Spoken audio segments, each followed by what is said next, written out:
Good evening everyone. Here is your educator Aditya Kamlesh Awasthi और आज last lecture है इन्वायरमेंट एंड इकोलॉजी के जो फर्स्ट पार्ट का, जो हम बेसिक कंसेप्ट्स पढ़ रहे थे, उसका आज लास्ट लेक्चर है। और आज हम सारे PYQs भी देखेंगे। शॉर्ट लेक्चर रहेगा क्योंकि एक दो ही टॉपिक बचे हैं यहाँ पे। तो शुरू करते हैं बिना किसी देरी के। जो हमारा फर्स्ट टॉपिक है आज का वो है ecological footprint and bio capacity, और यही लास्ट टॉपिक भी है। ठीक है, तो इकोलॉजिकल फुटप्रिंट क्या होता है? तो भाई पहला सवाल तो यही आ गया। तो इकोलॉजिकल फुटप्रिंट असल में डिमांड है। किस चीज़ की डिमांड है फिर? तो ecological footprint is the land या ज़मीन जो हमको ज़रूरत है। Ecological footprint is the land required by the population for the fulfilment of its demand as well as for wasting the dump. समझने की कोशिश कीजिए मैं क्या कह रहा हूँ आपसे, कि मान लीजिए एक किसी जगह पे 100 लोग रह रहे हैं। उन 100 लोगों को रहने के लिए कितनी ज़मीन की ज़रूरत है ताकि वो उस ज़मीन में अपना खेती कर सकें, उस ज़मीन में घर बना सकें, उस ज़मीन में इंडस्ट्रीज़ लगा सकें, प्लस जो वेस्ट वगैरह निकल रहा है वहाँ से उसको डंप भी कर सकें।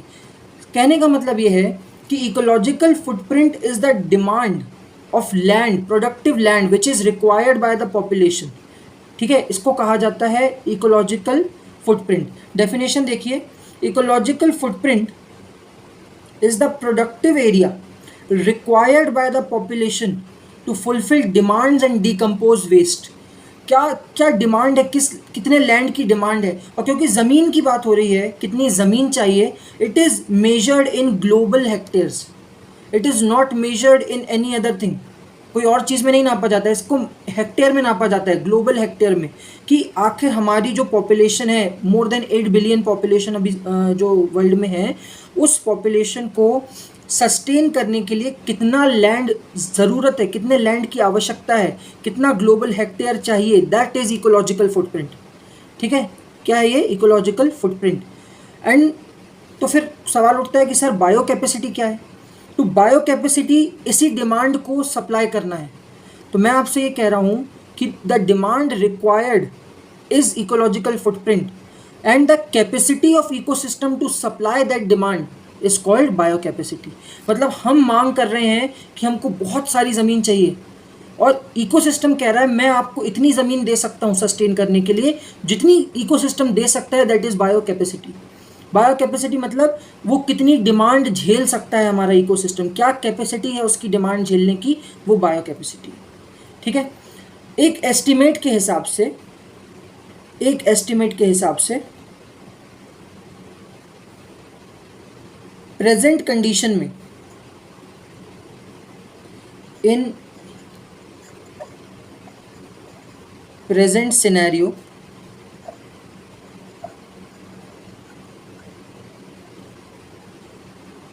1.5 अर्थ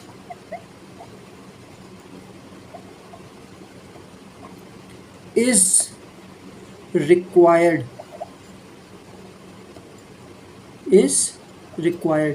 क्या कहना चाह रहे हैं कि प्रेजेंट जो कंडीशन है अभी सोसाइटी की, जिस हिसाब से हमारा ग्लोबल वार्मिंग हो रही है या हमको डिमांड है लैंड की, तो जो प्रेजेंट कंडीशन है उस प्रेजेंट कंडीशन में हमको 1.5 अर्थ की आवश्यकता है, 1.5 अर्थ की नीड है हमको।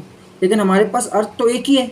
अगर हमारे पास अर्थ एक है और हमको 1.5 अर्थ चाहिए, मतलब हम कहीं ना कहीं क्या करेंगे, अर्थ को ओवर एक्सप्लॉइट करेंगे, हम अर्थ को ज़्यादा यूज़ करेंगे जितनी उसकी कैपेसिटी नहीं है। और क्योंकि हम अर्थ को एक्स्ट्रा यूज़ कर रहे हैं, यही कारण है कि global warming, land degradation, deforestation, over mining and other all ecological problems are there, क्योंकि हम अर्थ को ओवर यूज़ कर रहे हैं। 1.5 अर्थ चाहिए हमको और हमारे पास सिर्फ 1 अर्थ है।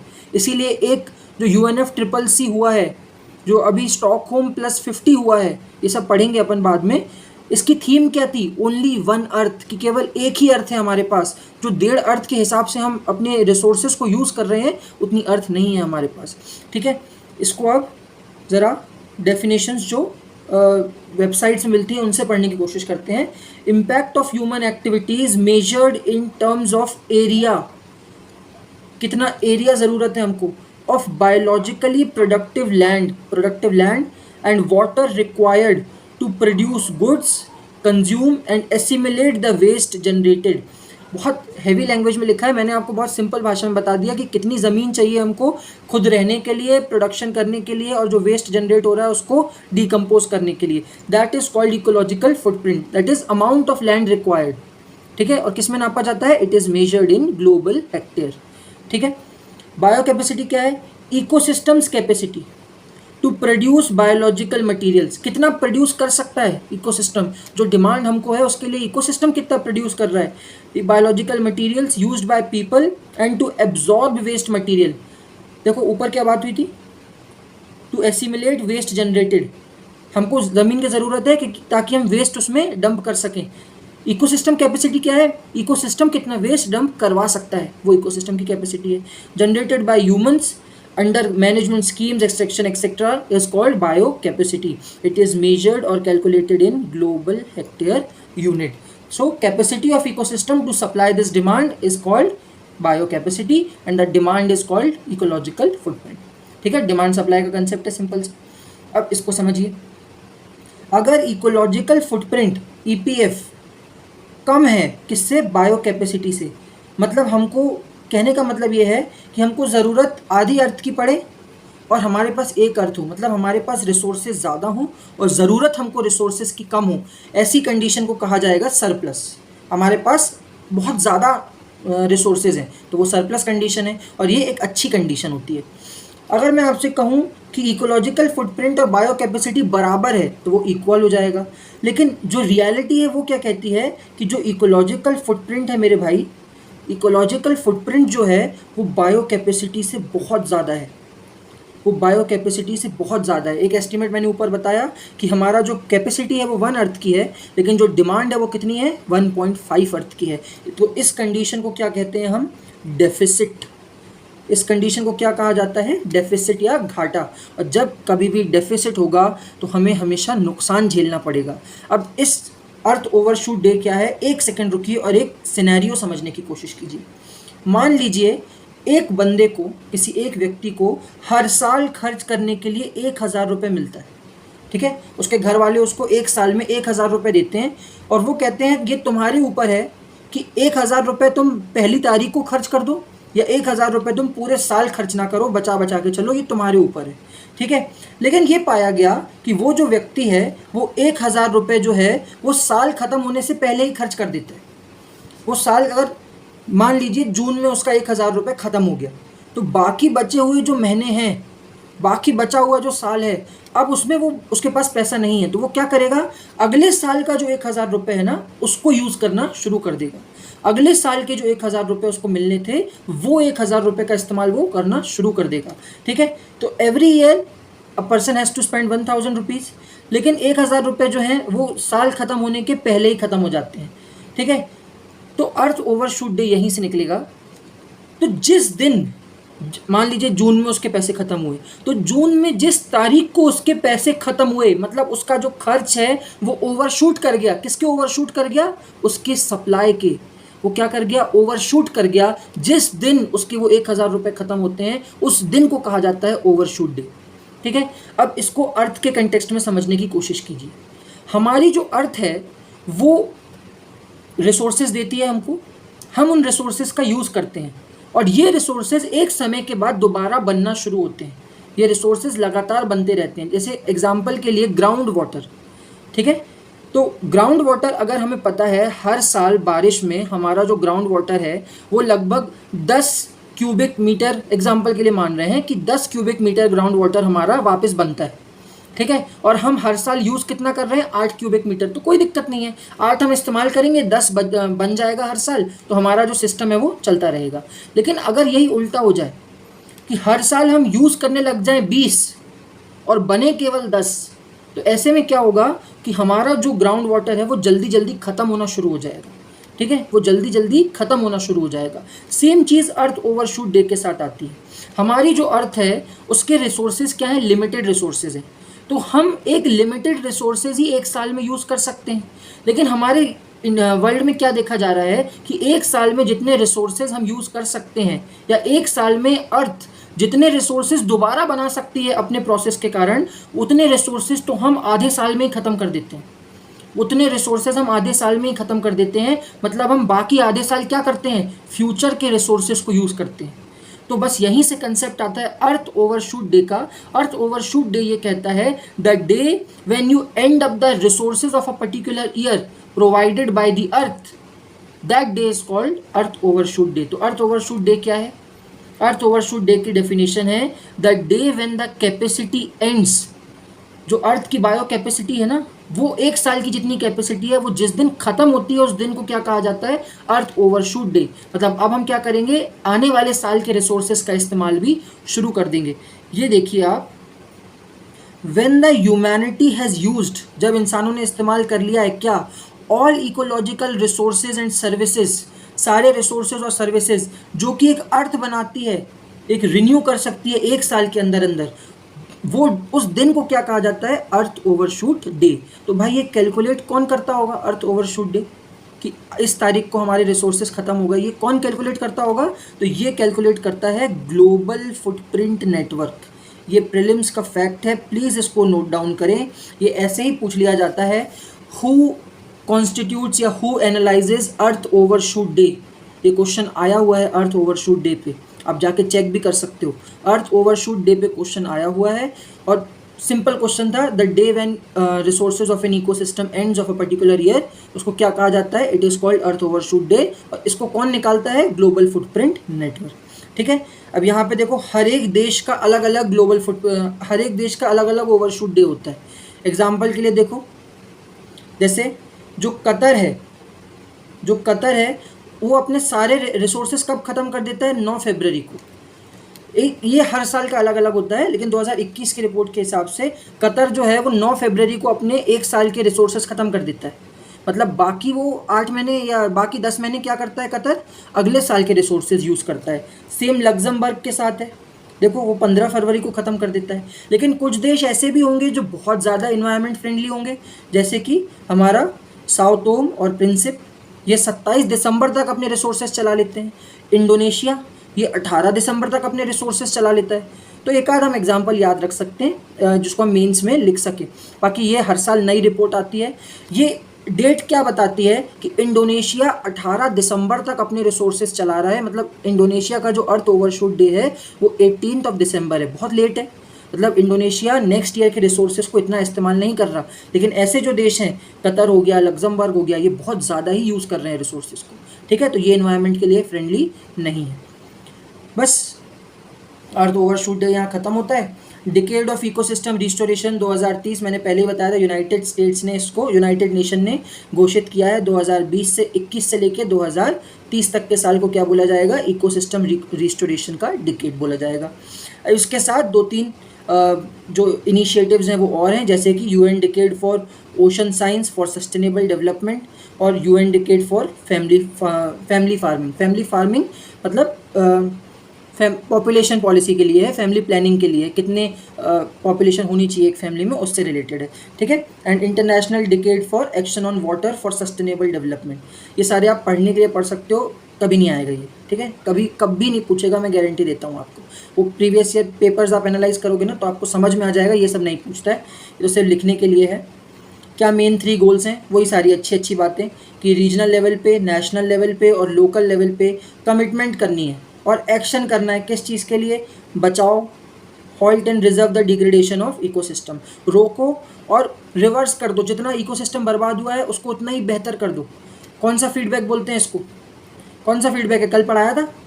अगर इकोसिस्टम बर्बाद हो रहा है तो इकोसिस्टम को बर्बाद होने से रोकना है, कौन सा फीडबैक होगा, negative feedback, positive feedback, comment section में बताइए, मैं नहीं बताऊंगा आपको ये चीज़। ठीक है, increase our understanding of the multiple benefits, जो बहुत सारे बेनिफिट्स हम इकोसिस्टम से ले रहे हैं उसकी अंडरस्टैंडिंग बढ़ाई जाए ताकि हम सस्टेनेबल रूप से वो बेनिफिट्स ले सकें।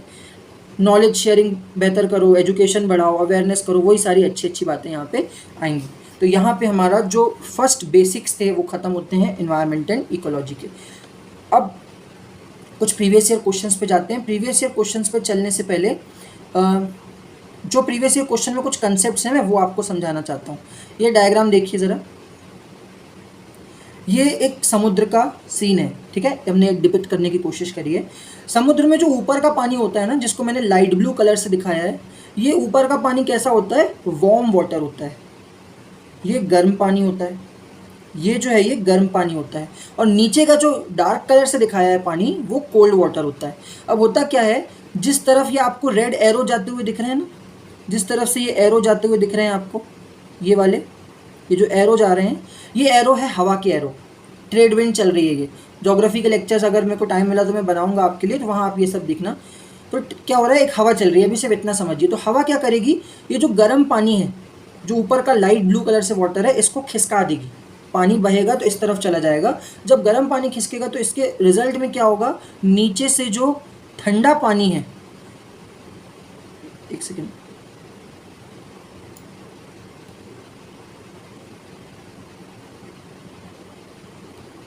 ठीक है, नीचे से जो ठंडा पानी है वो ऊपर की तरफ आना शुरू होगा। और ये जो प्रोसेस है जिसमें नीचे का ठंडा पानी ऊपर आता है, इसको कहा जाता है कोल्ड अपवेलिंग। इस प्रोसेस को कहा जाता है कोल्ड अपवेलिंग।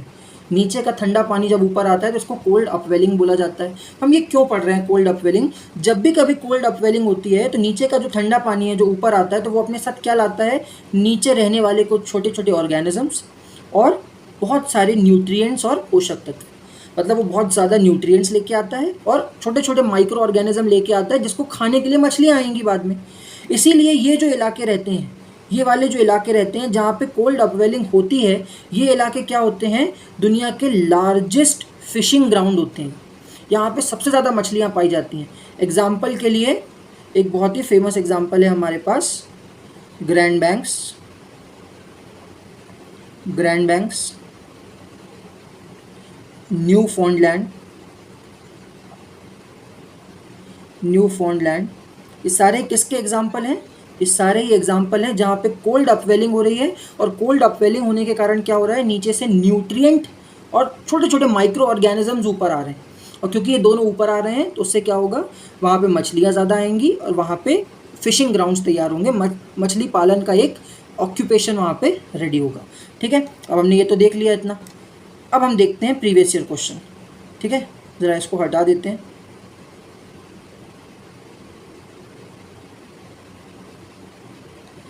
ठीक है,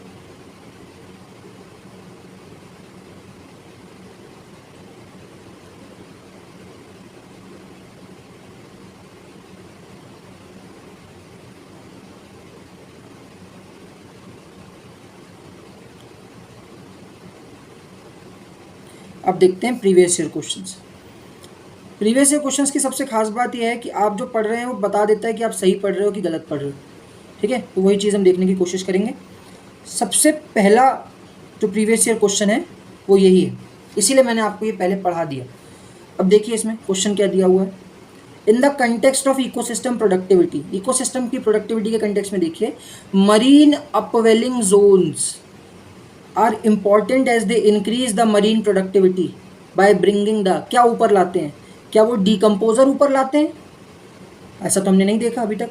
क्या वो न्यूट्रिएंट्स ऊपर लाते हैं, हाँ भाई हाँ, न्यूट्रिएंट्स ऊपर लाते हैं। क्या वो बॉटम ड्वेलिंग ऑर्गेनिजम्स को ऊपर लाते हैं, हाँ भाई हाँ लाते हैं। अब यूपीएससी की खासियत क्या है, इसने 1 2 3 ऑप्शन में नहीं दिया है, मतलब वो कोई 2 ही ऑप्शन आपसे आंसर में मांग रहा था। तो आंसर क्या हो जाएगा हमारा यहाँ पे, option number 2 and 3, option number 2 and 3 हमारा आंसर हो जाएगा। ठीक है, नेक्स्ट क्वेश्चन देखते हैं। नेक्स्ट क्वेश्चन तो हमारा बना बनाया क्वेश्चन है जो हम पहले भी कर चुके हैं।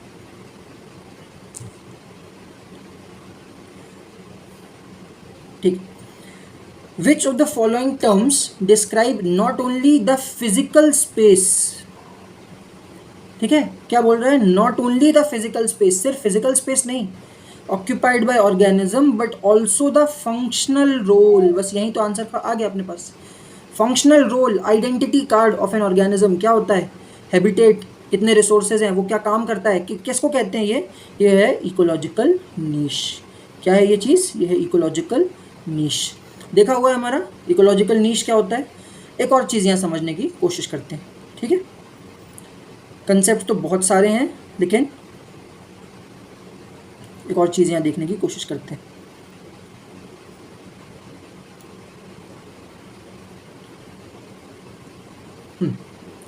माइक्रो बीड्स क्या होते हैं।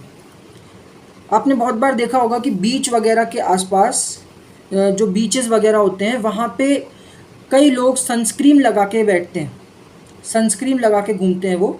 और उस सनस्क्रीन से क्या होता है, जो वो सनस्क्रीन लगा के वहाँ पे बैठते हैं, बाद में वो नहाते हैं बीचेस में, और क्योंकि वो जो बीचेस में नहाते हैं उसके कारण सनस्क्रीन में प्लास्टिक्स होता है, ठीक है, प्लास्टिक होता है। और वो भी ऐसा प्लास्टिक नहीं होता कि बॉटल का प्लास्टिक है, माइक्रो प्लास्टिक होता है जिसको आप खाली आंखों से देख भी नहीं सकते हो, इतना छोटा प्लास्टिक होता है।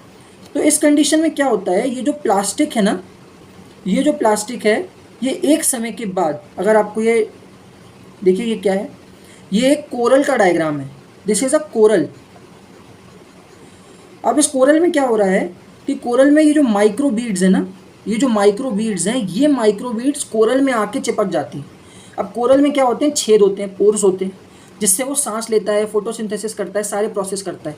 लेकिन आप एक बात बताइए, अगर किसी के नाक में आप सीमेंट भर दोगे तो वो तो मर ही जाएगा, ऑब्वियस सी बात है। ये जो प्लास्टिक है ये कोरल के पोर्स में जाके चिपक जाता है, और जैसे ये पोर्स में चिपकता है, कोरल अपना सांस लेना बंद हो जाती है, रेस्पिरेशन बंद हो जाता है, प्रोसेस बंद हो जाता है, जिसके कारण क्या होता है, कोरल्स डेड होना शुरू हो जाते हैं, मरना शुरू हो जाते हैं।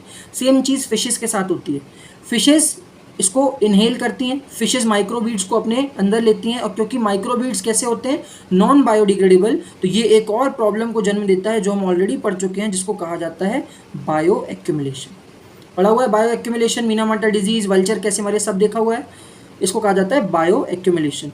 अब इतना डीप तो क्वेश्चन आया नहीं है जितना हमने यहाँ पे देख लिया, क्वेश्चन बड़ा सिंपल आया है। देखते हैं भाई क्वेश्चन क्या आया है, इसको हटा देते हैं पहले, ये ड्राइंग्स वगैरह ऐड करी हैं ताकि इजीली समझ में आ जाए। अब देखते हैं क्वेश्चन, क्वेश्चन कहाँ गया, ये रहा। Why is there a great concern about the microbeads? क्यों चिंता है माइक्रोबीड से, that are released into the environment? Because they are considered harmful for marine ecosystem। यही तो देखा अभी, कोरल्स, मछलियाँ किसका पार्ट है, मरीन इकोसिस्टम। दूसरा फिर भी देख लेते हैं आगे, वो कह रहा है ये कैंसर करता है किसमें, चिल्ड्रंस में, ये तो हमने देखा नहीं। ये बहुत स्मॉल होते हैं और क्रॉप प्लांट्स के द्वारा एब्जॉर्ब कर लिए जाते हैं इरीगेटेड फील्ड्स में, ये हो सकता है, ठीक है। लेकिन जो मेन न्यूज़पेपर आर्टिकल आए थे करंट अफेयर्स में, उसका मेन इशू था मरीन इकोसिस्टम, ठीक है, बहुत बार ये आया हुआ है। They are often found and used in adulterant, खाने में मिलावट के लिए इस्तेमाल होता है, ऐसा तो हमने कभी देखा नहीं। कभी आपने देखा कि काली मिर्च में पपीते के बीज की जगह प्लास्टिक डाल दिया गया, ऐसा नहीं होगा, ठीक है। तो आंसर क्या हो जाएगा हमारा, आंसर हो जाएगा they are considered harmful to marine ecosystem. अब हम आ जाते हैं ये वाले क्वेश्चन में, इनमें से कौन सा जानवर हाइबरनेशन करता है, the phenomena of hibernation can be observed in which of the above kind of animal, इनमें से किस तरीके के जानवरों में पाया जाएगा, बियर तो होगा ही होगा, ठीक है। मतलब हमारा ऑप्शन नंबर डी कैंसिल हो जाता है यहाँ से, ऑप्शन नंबर डी तो नहीं होगा कि हाइबरनेशन तीनों में से किसी में नहीं मिलता, लेकिन बाकी तीनों ऑप्शन में बियर है। तो अब यहाँ पे ध्यान से देखो, बैट और रोडेंट, रोडेंट मतलब चूहे, घूस वगैरह, और बैट मतलब चमगादड़, इसका आंसर है all of the above, all of the above इसका आंसर है। कई लोग सिर्फ 2 भी लगा के आए थे। अब ये देखिए, मैंने आपको पहले ही लेक्चर में बताया था कि आप 18 में से 15 करने के उससे पढ़ाई करते हैं इन्वायरमेंट की, क्योंकि 2-3 क्वेश्चन तो ऐसे आएंगे जो किसी ने नहीं पढ़े, ठीक है। फिर भी ये क्वेश्चन ऐसा है कि जब हम बायोडाइवर्सिटी पढ़ेंगे तो वहाँ पे हम कुछ स्पीशीज़ या प्रजातियों के बारे में पढ़ते हैं, वहाँ पे हमको पता चल जाता है कि फ़लाना बैट जो है वो, जैसे एक नाम दफ़ा फ्लाइंग स्क्वेरल है, एक बैट है, एक फ्रूट ईटिंग बैट है, तो हम वहाँ पे 2-3 चमगादड़ पढ़ते हैं, वहाँ पे हमको पता चल जाता है कि ये भी रात को, ये भी ठंड में सो जाते हैं। तो 2-3 चीज़ें हमको यहाँ पे पता चलती हैं, ठीक है। इनमें से क्या इकोसिस्टम का बेस्ट डिस्क्रिप्शन है, क्या होता है इकोसिस्टम, पहली क्लास याद करो, क्या बताया था इकोसिस्टम में। इकोसिस्टम, बायोस्फीयर मतलब लाइफ, लाइफ जहाँ पे एग्जिस्ट करती है वो इकोसिस्टम। इकोसिस्टम में क्या क्या होता है, both biotic and abiotic components, जहाँ पे ये दोनों कंपोनेंट्स एक साथ इंटरेक्ट करें उसकी पढ़ाई को कहते हैं इकोलॉजी, और एक यूनिट को कहते हैं क्या, इकोसिस्टम। मतलब हमको क्या वर्ड चाहिए, बायोटिक, एबायोटिक और इंटरेक्शन, ये 3 मेन वर्ड चाहिए। अब क्वेश्चन पढ़िए, अ community of organism interacting with each other, यहाँ पे कम्युनिटी है, हाँ बिल्कुल है। ऑर्गेनिजम्स मतलब सिर्फ लिविंग ऑर्गेनिजम्स की बात हो रही है, एबायोटिक की बात नहीं हो रही है। मतलब क्या सिर्फ लिविंग और लिविंग का इंटरेक्शन इकोसिस्टम है, नहीं भाई, कि कैसी बात कर रहे हो, तो ये गलत हो गया। सेकंड पे आते हैं, the part of earth which is inhabited by living organism, ये तो बिल्कुल भी नहीं है, ठीक है। अ कम्युनिटी ऑफ ऑर्गेनिजम्स, यहाँ पे आ गया living, together with environment non living in which they live. ये फिर भी थोड़ा सा ठीक लग रहा है। Both biotic and abiotic components together in an environment. Environment की डेफिनेशन में इंटरेक्शन अपने आप आ जाता है। The flora and fauna of geographical area, again इसने क्या छोड़ दिया, नॉन लिविंग छोड़ दिया। तो आंसर क्या बनेगा मेरे दोस्तों, आंसर बनेगा आपका C option, a community of organism together with environment in which they live. In a grassland trees do not replace the grasses. Grassland क्या होता है, ग्रासलैंड में मैं आपको बना के दिखाता हूँ ग्रासलैंड कैसा दिखता है। ग्रासलैंड में क्या होता है, पेड़ बहुत कम होते हैं। ग्रासलैंड हम बायोडाइवर्सिटी में पढ़ेंगे, बस जो मंडे से क्लासेस चालू होंगी उसमें बायोडाइवर्सिटी आएगा। ग्रासलैंड में क्या होता है, घास होती है, बहुत सारी घास होती है, और एक आधा पेड़ हो जाता है, वो भी इस तरीके का जिसको हम अम्ब्रेला ट्री बोलते हैं। तो बहुत सारी घास होती हैं और एक आधा पेड़ हो जाता है जिसको हम अम्ब्रेला ट्री बोलते हैं। और बेहतर कर देते हैं इस ड्राइंग को, ठीक है। एक आधा आपका पेड़ होगा और बाकी घास ही घास होगी। तो क्वेश्चन ये बोल रहा है कि ऐसा क्यों नहीं होता कि पेड़ ज़्यादा हो जाए और घास कम हो जाए।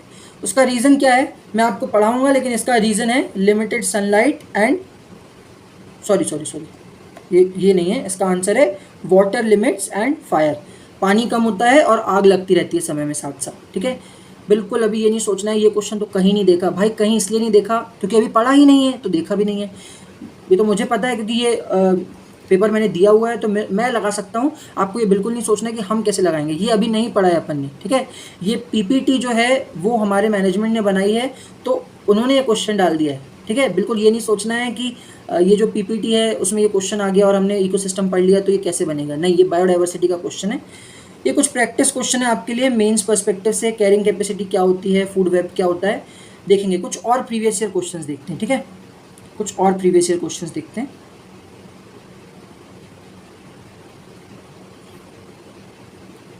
ठीक, बहुत सारे प्रीवियस ईयर क्वेश्चन हैं, ये देखते हैं हम। मिलेनियम इकोसिस्टम असेसमेंट के हिसाब से, दिख रहा है सभी को ये, मिलेनियम इकोसिस्टम असेसमेंट के हिसाब से the millennium ecosystem assessment describe 4 major categories of ecosystem services. 4 तरीके की इकोसिस्टम सर्विसेज बताता है, ठीक है भाई, बताता है। कौन कौन सी, provisioning, supporting, regulating and cultural. अरे ये तो कुछ जाना पहचाना सा लग रहा है, कल ही के लेक्चर में पढ़ा था। इकोसिस्टम सर्विसेज 4 तरीके की होती हैं, तुरंत रिवाइज करेंगे। प्रोविजनिंग मतलब जो हम डायरेक्ट उठा के ला रहे हैं इकोसिस्टम से, रेगुलेटिंग मतलब जो इकोसिस्टम चला रहा है, फिर कल्चरल मतलब जिससे हमको खुशी मिल रही है, और सपोर्टिंग मतलब जो डायरेक्ट नहीं कर रहा है लेकिन इनडायरेक्टली वो कहीं ना कहीं इकोसिस्टम को चलाने में हेल्प कर रहा है, वो क्या हो जाती हैं, सपोर्टिंग सर्विसेज। अब ज़रा इसमें हम थोड़ा सा पढ़ लेते हैं ऑप्शंस में, शायद ऑप्शन देख के कुछ समझ में आ जाए। Production of food and water, भाई ये तो हम डायरेक्ट लेके आते हैं। तो फूड एंड वाटर किसका एग्जाम्पल है, this is example of provisioning services, ये प्रोविजन का एग्जाम्पल है दोस्तों। दूसरा, control of climate and disease, जब आपने खुद ही कंट्रोल बोल दिया भाई, तो ये एग्जाम्पल किसका हो गया, रेगुलेटिंग का। एग्जाम्पल किसका हो गया, ये रेगुलेटिंग का। थर्ड देखो, न्यूट्रिएंट साइकिलिंग, हाँ ये तो हमने रेगुलेटिंग उसमें पढ़ा था, सपोर्टिंग में, लेकिन साथ में क्या दे दिया है, क्रॉप पॉलिनेशन। कल बताया था मैंने, क्रॉप पॉलिनेशन में क्या होता है कि कोई तितली आती है, पोलन ग्रेन्स उठाती है, जहाँ पे उसको डालना है वहाँ डालती है और नए बीज बनना शुरू हो जाते हैं। ये किसका एग्जाम्पल था, this is again an example of regulating services. तो आखिरी में बचा क्या आपका, मेंटेनेंस ऑफ डाइवर्सिटी, और यही आपका क्या होगा, आंसर हो जाएगा। ये कलर तो बिल्कुल जम नहीं रहा है, इसमें ये वाला करके देखते हैं, पूरा ही कलर हो रहा है, तो हम ऐसे ही टिक कर देते हैं इसको, ठीक है। आंसर क्या होगा हमारा, ऑप्शन नंबर डी हमारा आंसर हो जाएगा, मेंटेनेंस ऑफ बायोडाइवर्सिटी। समझ में आया ये क्वेश्चन। नेक्स्ट क्वेश्चन देखिए, फूड चेन। अरे यार इतना इजी क्वेश्चन, देख के ही समझ में आ रहा, कब आया है, 2013 में आया, बिल्कुल देखेंगे। फूड चेन क्या दिखाती है, अ फूड चेन इलस्ट्रेट्स, क्या दिखाती है, द ऑर्डर, हाँ बिल्कुल सही बात है, ऑर्डर दिखाती है, in which a chain of organism feed upon each other, जिस ऑर्डर में कोई जानवर दूसरे जानवर को खाता है। हाँ बिल्कुल बिल्कुल सही बात है, फर्स्ट स्टेटमेंट एग्जैक्टली करेक्ट है। मतलब क्या गलत हो जाएगा आपका, ऑप्शन नंबर डी नहीं होगा आंसर, ठीक है, 1 तो है ही है। सेकेंड स्टेटमेंट पढ़ते हैं, food chain are found within the population of species, within the population of species. थोड़ा सा लेक्चर जो लास्ट लेक्चर है उसको याद करने की कोशिश कीजिए। मैंने आपको एक सीक्वेंस बताया था, अगर आपको याद हो ये सीक्वेंस, तो सबसे पहले कौन आता है? इंडिविजुअल आता है। फिर इंडिविजुअल के बाद कौन आता है? पॉपुलेशन आती है। पॉपुलेशन के बाद क्या आती है? कम्युनिटी आती है। कम्युनिटी के बाद क्या आता है? इकोसिस्टम आता है। इकोसिस्टम के बाद क्या आता है? बायोम आता है। और बायोम के बाद क्या आता है? हमारा बायोस्फीयर आता है। अगर ये आपको याद नहीं है तो प्लीज़ मैं आपसे रिक्वेस्ट करूँगा एक बार जाके पुराना लेक्चर आप दोबारा से देखें। ये वहाँ पे मैंने आपको अलॉन्ग विद डायग्राम बताया है, अलॉन्ग विद पेन बताया है कि कैसे इंडिविजुअल पॉपुलेशन क्या होता है, कैसे होता है। ठीक है, अब ये कह रहा है a food chain are found within the population of species, कि इसका कहने का मतलब है इंसान इंसान को ही खा रहा है। समझ रहे हो? पॉपुलेशन क्या होती है? एक ही जैसी स्पीशीज़। तो क्या एक ही जैसी स्पीशीज़ में आपको फूड चेन मिलती है? मतलब शेर शेर को ही खा रहा है, इंसान इंसान को ही खा रहा है, कुत्ते कुत्ते को ही खा रहे हैं, ऐसा होता है क्या फूड चेन में? मतलब आपका सेकंड जो ऑप्शन है वो, जो सेकंड स्टेटमेंट है वो गलत है। और यहाँ पे आप सेकंड स्टेटमेंट काटोगे तो आंसर तो आपके पास ऑलरेडी आ जाएगा कि आंसर आपका ए ओनली है, लेकिन हम थर्ड स्टेटमेंट भी पढ़ेंगे क्योंकि हम एनालाइज भी कर रहे हैं पेपर को। फूड चेन दिखाती है, इलस्ट्रेट करती है the number of each organism which are eaten by others. कहीं पे भी नंबर का जिक्र आया था? कहीं पे भी ये आया था कि बकरी ने आधा किलो घास खाई, बकरी ने 4 पेड़ खाए, फिर उस जो फॉक्स थी उसने 4 बकरी खाई, शेर ने फिर 2 फॉक्स खाई, ऐसा कुछ आया था क्या? नंबर्स तो कहीं थे ही नहीं, तो क्वांटिटी तो कभी बात ही नहीं हुई थी फूड चेन में। फूड चेन तो सिर्फ ये बताता है कौन किसको खाता है। तो थर्ड स्टेटमेंट भी गलत है। तो आपका ऑप्शन क्या हो गया? Option number A. ये देखिए, class 9th basic chemistry, basic biology, lichen, काई, जो केपेबल है किसके लिए? इकोलॉजिकल सक्सेशन के लिए। मैंने पढ़ाया है क्या इकोलॉजिकल सक्सेशन? कल ही पढ़ाया है। बेयर रॉक है, खाली पत्थर है, खाली पत्थर पे काई लगती है, पत्थर टूटना शुरू हो जाता है। ठीक है, that ecological succession even on bare rock are actually symbiotic relationship है। सिम्बायोटिक रिलेशनशिप क्या होता है? रिलेशनशिप्स पढ़े थे, वहाँ पे एक रिलेशनशिप पढ़ा था अपन ने, म्यूचुअलिज्म। म्यूचुअलिज्म क्या होता है? तुम मेरी मदद करो, मैं तुम्हारी मदद करूंगा, दैट इज म्यूचुअलिज्म। वेनम देखिए मूवी, उसमें क्या होता है? वो जो एक पैरासाइट होता है, घोस्ट, वो आके इंसान के शरीर में चला जाता है, तो वो बॉडी उसको शरीर देती है और वेनम उसको पावर देता है। That is symbiotic relationship. किस किस का है ये? That is algae and fungi. बहुत बेसिक बायोलॉजी है, बहुत बेसिक। ये क्वेश्चन तो अभी हमने किया जो पीपीटी बनी हुई थी। इसका आंसर क्या था? All of the above. ये क्वेश्चन देखते हैं। विच of the following is the correct sequence of food chain?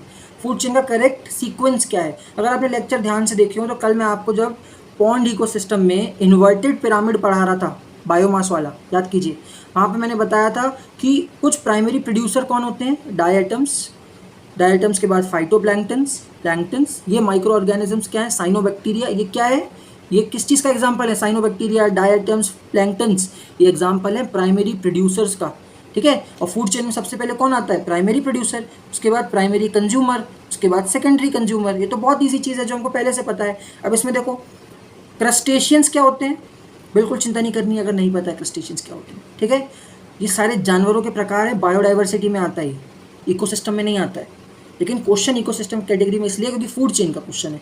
Crustaceans वो होते हैं जैसे केकड़ा, जिनके ऊपर ना एक वो चूने पत्थर का शेल होता है, वो क्रस्टेशियंस कहलाते हैं। तो क्रस्टेशियन प्राइमरी प्रोड्यूसर है क्या? क्या कभी क्रस्टेशियन अपना खाना खुद बनाएंगे? कभी नहीं, वो तो दूसरों को खाएंगे। तो भाई शुरुआत क्रस्टेशियन से नहीं होगी, शुरुआत किससे होगी? डायटम से। अब हमें पता है शुरुआत डायटम से होगी, तो डायटम्स वाले हमारे पास 2 ऑप्शन है। कौन कौन से 2 ऑप्शन है? एक ऑप्शन नंबर ए और एक ऑप्शन नंबर डी। मतलब हम किस स्टेज में पहुंच गए हैं? 50-50 की स्टेज में पहुंच गए हैं। अब ज़रा यहाँ ध्यान से देखिए, डायटम्स के बाद क्रस्टेशियंस है, क्रस्टेशियंस के बाद हीरिंग है। अब हीरिंग क्या होता है? ये तो एग्जाम में हमको भी नहीं पता रहता कि हीरिंग क्या है, अलग अलग टाइप्स के जानवर आते हैं। लेकिन आपको ये बात यहाँ पे समझ में आ रही है कि हमने एक, अगर आपको गैस भी लगाना हो, कैलकुलेटिव गैस कैसे लगाओगे आप, तो वो गैस कैसे लगाओगे आप कि छोटे छोटे ऑर्गेनिजम्स होंगे, उसके बाद उसको थोड़ा बड़ा जानवर जो खाएगा वो हो सकता है क्रैब खा ले, केकड़ा खा ले, और उससे बड़े जानवर फिर कुछ और हो सकते हैं। ठीक है, तो इस टाइप से अगर आप गैस भी लगाओगे, देखिए मैं आपको ये बिल्कुल नहीं कह रहा हूँ कि एग्जाम में 100% जो मैं पढ़ा रहा हूँ वही आएगा। यूपीएससी में ऐसा कोई अगर टीचर आपसे कह रहा है तो वो आपको मूर्ख बना रहा है। ठीक है, ये पॉसिबल ही नहीं है, इतना अनप्रेडिक्टेबल एग्जाम है ये। फिर भी ये अगर हम 50-50 भी पहुँचते हैं तो इसका आंसर है ए। ठीक है, बाकी आप टेस्ट सीरीज वगैरह देंगे तो और नॉलेज धीरे धीरे बढ़ेगा। इनमें से इकोसिस्टम का बेस्ट डिस्क्रिप्शन क्या है? अभी देखा अपन ने, सी ऑप्शन। ब्लू कार्बन क्या होता है? कल 5 टर्म्स देखे थे, खुद बताइए ब्लू कार्बन क्या होता है? जल्दी से कमेंट सेक्शन में बताइए ब्लू कार्बन क्या होता है। 30 सेकंड का टाइम है आपके पास। ब्लू कार्बन क्या होता है, जल्दी पढ़िए इसको। कार्बन कैप्चर्ड बाय ओशन और कोस्टल इकोसिस्टम को ब्लू कार्बन बोलते हैं क्या? कार्बन जो फॉरेस्ट बायोमास और एग्रीकल्चर सॉइल में है उसको बोलते हैं क्या? पेट्रोलियम नेचुरल गैस को बोलते हैं क्या, कार्बन जो उसमें होता है, या कार्बन जो एटमॉस्फेयर में प्रेजेंट होता है? क्या आंसर हो जाएगा इसका? इसका आंसर हो जाएगा ऑप्शन नंबर ए। कल ही बताया था जहाँ भी कहीं ब्लू आया उसका मतलब क्या है, उसका मतलब हमेशा होता है वाटर या हाइड्रो। फिर आ जाते हैं आज के लास्ट क्वेश्चन में। इसमें से पूछ रहा है इनमें से कौन प्राइमरी प्रोड्यूसर है, primary producer. Again pond ecosystem में जाइए जहाँ भी मैंने आपको कुछ नाम बताए थे। क्या मैंने आपको कोपेपॉड्स बताया था? मुझे तो याद नहीं मैंने ऐसा कुछ बताया था। क्या साइनोबैक्टीरिया बताया था? हाँ ये तो बताया था। साइनोबैक्टीरिया है क्या असल में? Cyanobacteria is nothing but blue green algae जो काई लगती है। डायटम्स बताए थे क्या? हाँ ये तो अभी फिर से बताए थे आपने। और फोरामिनीफेरा क्लास 9th, ये कीड़े जैसा जानवर होता है, इंसेक्ट होता है कीड़े जैसा, क्लास 9th। अब यूपीएससी की खासियत ये है कि आपको ऑप्शन ऐसे देगा कि आप आराम से छांट सकते हो। अगर आपने साइनोबैक्टीरिया छांटा जो कि ऑप्शन नंबर 2 है, तो आप सीधे सीधे कहाँ पहुँच जाओगे? 50-50 की कंडीशन में। फिर आपको चुनना है 1 और 2 और 2 और 3 में से। तो आपके लिए केक वॉक हो जाता है क्वेश्चन, क्योंकि आंसर इसका क्या है? 2 और 3। ठीक है, तो यहाँ पे हमारा जो basics of environment and ecology थी, जो कुछ बेसिक चीज़ें थी वो हमने कवर कर ली हैं। कुछ चीज़ें और भी आएंगी। देखिए इन्वायरमेंट इकोलॉजी इतना बड़ा सब्जेक्ट है, लेकिन उसको हम प्रीलिम्स के हिसाब से छोटा करके पढ़ते हैं। तभी मैं आपको नोट्स शॉर्ट बना के देता हूँ ताकि आप उसको ज़्यादा से ज़्यादा रिवाइज कर सकें। ठीक है, तो अभी आप लोगों के पास 3 दिन है। ये लेक्चर फ्राइडे को आया है, तो सैटरडे और संडे 2 दिन है, और मंडे की सुबह है आपके पास। मेक श्योर अगर आपने क्लासेस रेगुलर ली हैं तो प्लीज़ इसको रिवाइज़ कीजिए, रेगुलर रिवाइज़ कीजिए, क्योंकि जितना ज़्यादा आप इसको रिवाइज़ करेंगे उतना ज़्यादा ये आपको याद रहेगा। ठीक है, अभी तक हमने 3 लॉ पढ़े हैं, लिंडमैन्स लॉ, गॉस लॉ और शेफर्ड्स लॉ। ये लॉ बाय हार्ट हो जानी चाहिए, याद हो जानी चाहिए। ये सारी चीज़ें आपके दिमाग में रहनी चाहिए। अर्थ ओवरशूट डे क्या है, कौन निकालता है अर्थ ओवरशूट डे, ये सब हमको पता होना चाहिए। ठीक है, तो मिलते हैं फिर मंडे को। मंडे से हमारा जो नया टॉपिक चालू होगा वो चालू होने जा रहा है बायोडाइवर्सिटी, जो इन्वायरमेंट इकोलॉजी का सबसे बड़ा चैप्टर है। ठीक है, सबसे बड़ा चैप्टर है, और हर साल 2 क्वेश्चन यहाँ से आते हैं, हर साल। इस टॉपिक से तो फिर भी स्किप हो सकता है, लेकिन बायोडाइवर्सिटी से हर साल 2 क्वेश्चन आएंगे ही आएंगे। और आई विल मेक श्योर कि अगर 2 आ रहे हैं तो मैक्सिमम 2 तो बने ही बने आपसे, लेकिन अगर 2 नहीं तो कम से कम 1 क्वेश्चन तो आप फॉर श्योर अटेम्प्ट करके आओ, और जो दूसरा क्वेश्चन है वहाँ पे आप 50-50 की स्टेज तक पहुँच जाओ, ये मेरी कोशिश रहेगी। ठीक है, तो मिलते हैं नेक्स्ट लेक्चर में। तब तक के लिए जय हिंद, वंदे मातरम, अपना ख्याल रखिए। और अगर ये सीरीज़ पसंद आ रही है तो प्लीज़ चैनल को सब्सक्राइब ज़रूर करें और शेयर करें जितना ज़्यादा आप कर सकते हैं। ठीक है।